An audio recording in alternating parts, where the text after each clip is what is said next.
Alright, hey everyone. I know it's been a minute since I've done a video, so I appreciate you guys all tuning in. I just want to go over today and why it's an important date for Caitlin Clark to have her jersey retired by the Iowa Hawkeyes. And when I say that, it should immediately pop up, that today is the date 2/2, and of course Caitlin Clark wears number 22. The girl who was born on the 22nd day of the year in the year 2002. So emphasis on 2-2. And in this video, or in this headline that I pulled up, I found it, interesting headline, even though they don't even go into detail like how I'm going to go up into detail with you. But the headline says, Caitlin Clark jersey retirement explained. Why Iowa is honoring basketball star with February 2nd ceremony. And in the article, they don't really talk about anything too specific on why, other than right here at the end it says, the date carries a bit of special significance. February 2nd, or 2/2, is a match to Caitlin Clark's number 22 jersey, which will hang in the rafters of Carver Hawkeye Arena. So yeah, that's the most that they go into detail about it matching her jersey number, which should remind people of Kobe Bryant and Gigi whenever they had their memorial on the date 2/24, whenever Gigi wore number 2, and then Kobe Bryant, of course, wore number 24. So it reminds of that and how they treat these dates like of importance, and there is something behind the numbers. Like, that should definitely tell you that, I mean, for Kobe Bryant to die at the beginning or in January, and for it to just be perfectly like a few weeks later, boom, the memorial's on the perfect date, 2/24, that should be eye-opening to many people, like how that even landed perfectly. It's not like he died in March and had to have his birthday, you know what I mean, on a specific date, or he didn't die in October. It just was really fitting for that. And now that I'm talking about Kobe Bryant, it does remind that Kobe Bryant carries the 113, like that big deception number that we see, but so does Caitlin Clark. And Caitlin Clark, supposedly is signed by, I can't even spell her name, Caitlin Clark. Sorry, I got my mic in front of me. Caitlin Clark also carries 113 in the alphabetical order, just like Kobe Bryant, and 113 being associated with words like dishonest and perjury and green screen and just everything that's decepting, you know what I mean? And not true even. I think even not true is 113. Yeah. Dishonest, I think, as well. Let me just go through the list. Yeah, so the 113, and then here on January 13th, like 113, you just had headlines of Caitlin Clark having a stalker by the name Michael Lewis, and he is a 55-year-old Texas man. And why I think this is funny is, well, because of the perfect date that it happened, but this guy being a Texas man, and then like Caitlin Clark got popular in Dallas, Texas during the NCAA tournament, last year, 2 years ago, her junior year. And just knowing that Dallas also carries the 113 and 41, just like how Caitlin Clark scored 41 points twice in that tournament. And, that's when she was finally getting like major recognition nationwide. Like, people were learning about Caitlin Clark and her name. And, and another thing I found interesting was just their surnames, right? Like Caitlin Clark, and her stalker's name is Michael Lewis. Kind of reminds of, was this some kind of funny joke about Lewis and Clark or something? But besides that, Paige Beckers also had a stalker in the headlines recently. And, I just found so many 85s and their parallels of like birthdays to the date of the news of their stalkers, basketball being a big 85 number. But it just reminds too that who is holding the number 1 draft pick right now currently in the WNBA this year is the Dallas Wings. And it's very likely that, Paige Beckers is going to be playing for the Dallas Wings. And so it's like, I think this is just basically telling us that she is going to be going number 1 to Dallas. And then you're going to have, this rival matchup of Caitlin Clark and Paige Beckers in the WNBA. And of course, and then she'll be playing for Dallas, where Caitlin Clark first got recognition. And, Dallas just going to be part of, is going to be part of Caitlin Clark's, I guess, just her history. Like, I think she's always going to make headlines, and something with Dallas is always going to be following her. That's just how they like to script these things and have, like, history between players and cities and such. But so I found that interesting. But just going back to Caitlin Clark in her jersey retirement today. So of course, yes, she wears number 22, born on the 22nd day of the year in the year 2002. And just recall, like, how many records she was setting last year whenever she was 22 years old, because she just turned 23 last month. But, like, if you just look at her Wikipedia, just notice all of the 2024s on her, on her awards and whatever they call it, her highlights for her career. And as well as her becoming the all-time leading point scorer in the NCAA men or women's. Notice that happened when she was 22 years old. And, so I keep mentioning 22 because, yes, basketball equals 22. We all know that. But just knowing in numerology that 22 is considered the master builder number, I just feel like, how wild, because looking at today from her birthday, it's exactly 11 days after her birthday today. And 11 is one of the master numbers, as well as 22. And then you notice today, February 2nd, is also the 33rd day of the year. So hitting all 3 of the master numbers, which are 11, 22, and 33. And the 33 should be reminding that her initials are CC, in which she is also nicknamed that. CC, C being the 3rd letter of the alphabet. So again, like, she carries the 33 in just her initials. And she's born on the 22nd day of the year. And then here today just happens to be 11 days exactly after her birthday. Like, isn't that interesting just to know that 11 days after her birthday every year, it is the 33rd day of the year, February 2nd. So, like, every year that's going to happen. It's just how it's aligned.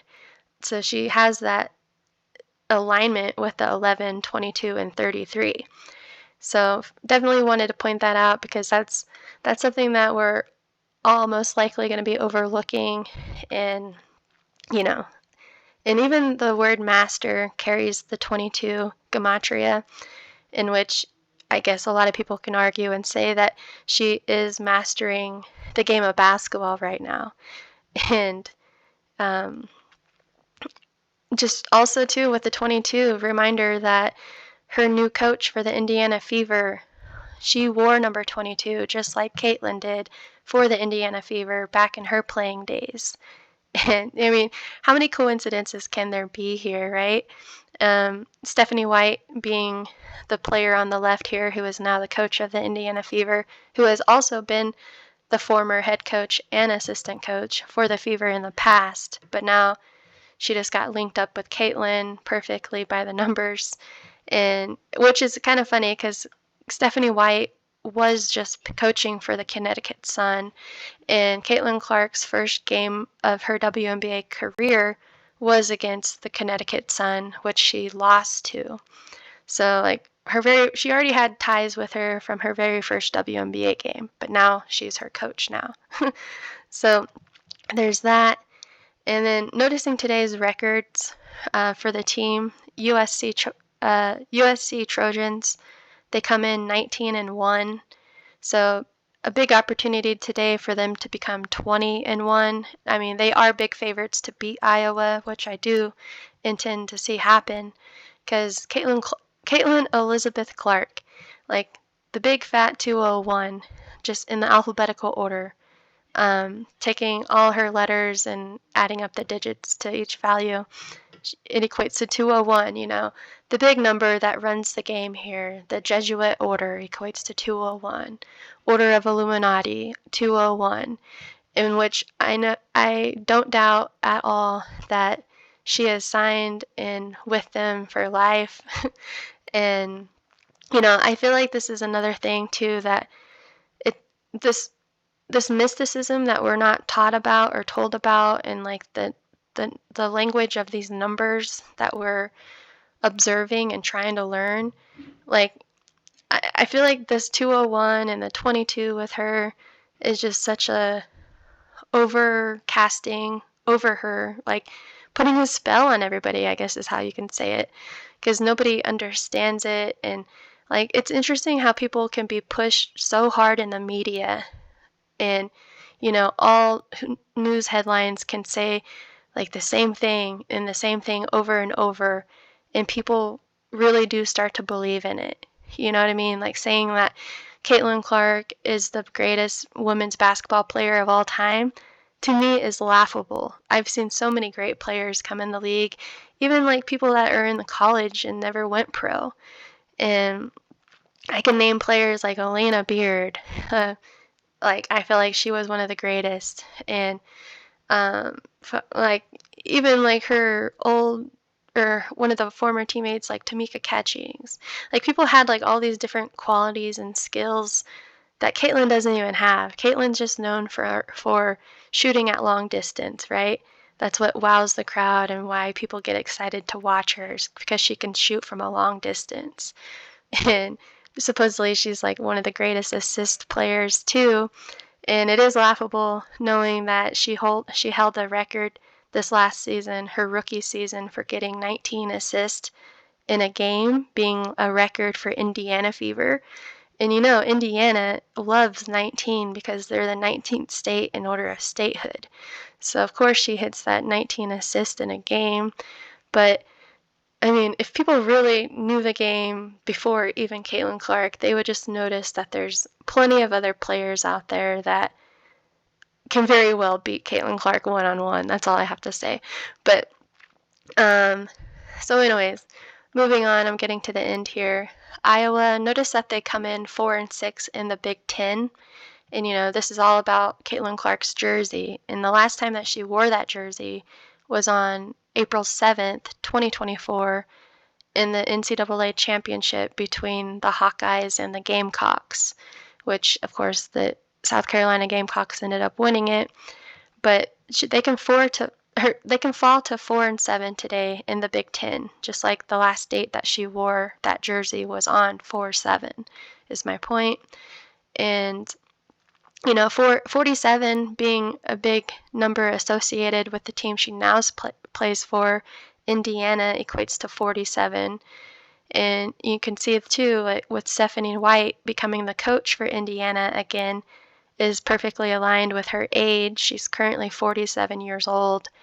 And I just wanted to point out too that Indiana Fever and Stephanie White have a 2 out of the 4 cipher overlap, 216 and 72, which the 216 reminds me of on Caitlin Clark's 216th day of her age.